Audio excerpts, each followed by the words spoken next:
Let me Yeah, I mean, know. like, as someone, so like I'm South Asian, and my post, like after I get acne, I get a dark Yeah. spot. So I completely relate. And I think that's part of this journey, right? Of taking back ownership of what beauty looks like and feels like in your own life. And that's kind of why we're creating Daybird. We want to create products that aren't just telling you that there's something, like mentioned, going into a dedicated beauty store. It feels like there's so many solutions out there for problems that you may not have even thought about for Right. yourself, you know?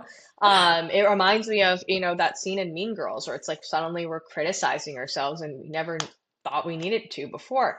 And I think that's kind of where the beauty industry can put our minds, is like constantly chasing. But what are we chasing?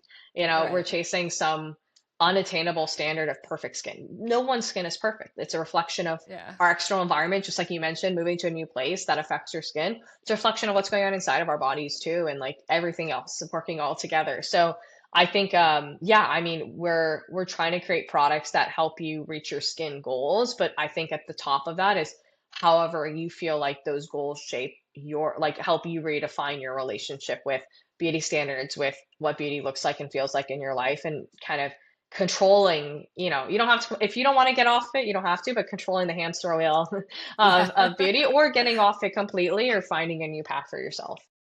I love how you said you don't have to get off the wheel. No, we need them to get off the Yeah. wheel. Listen, I I have a friend, she is 25 years old, and the amount of makeup and eyelashes, I'm just like, you don't need to do that because you're going to look back when you're 50 years old and see your 25-year-old self and be like, God, I looked great. I didn't need all that. But, I guess she will learn that lesson. Oh, and she also listens to the podcast, so I should not say that.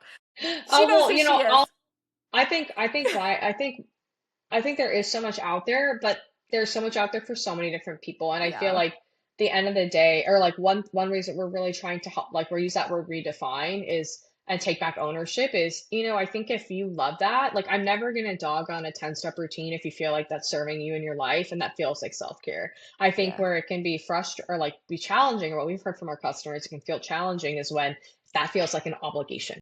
It feels self-care is becomes stressful, and that's not the way it should Exactly. go. So that's one thing that I try to keep in Yeah. mind, because we all have practices that we like that do feel like wellness. And I think I just, whether that's going to a med spa, whether that's going, doing a 10-step routine or face mask at home on a Sunday to relax and unwind, as long as it feels like it's serving you, then I'm all for it.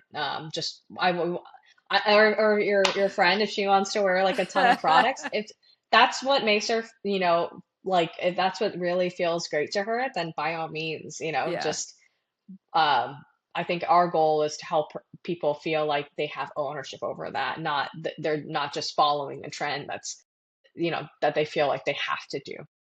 Well, listen, the only 10 steps I'm taking is when I put my running shoes on to go running those 10 steps. That's my only 10 steps I'm doing. But I understand we're all on our own journeys. I'm not dogging anyone either. No, no, But totally. I feel let's you. let's talk about like the marketing side of this then. How are you educating your consumers? How are consumers finding you? How are you reaching out to your audience? What does that look like?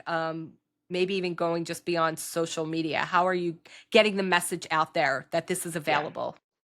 Yeah, I think it's really multifaceted in today's day and age. I mean, we talked a lot about like standing there making decisions, but let's be honest, like a lot of our decision making and education impressions are coming from our phones, right? They're coming from TikTok, Instagram, et cetera. So even going beyond social, I think it starts, a lot of these experiences start with social, start with just that initial awareness. So for us, we think a lot about, getting product into aligned influencers. For our customer who really values convenience, they're not that necessarily that traditional beauty enthusiast who's just obsessed with all the new products and all the new things. That means partnering with influencers who aren't just sharing, all the new products and all the new things. They're sharing more about their life and feel like there's some trust building and authenticity there. So that's one way that we go about it.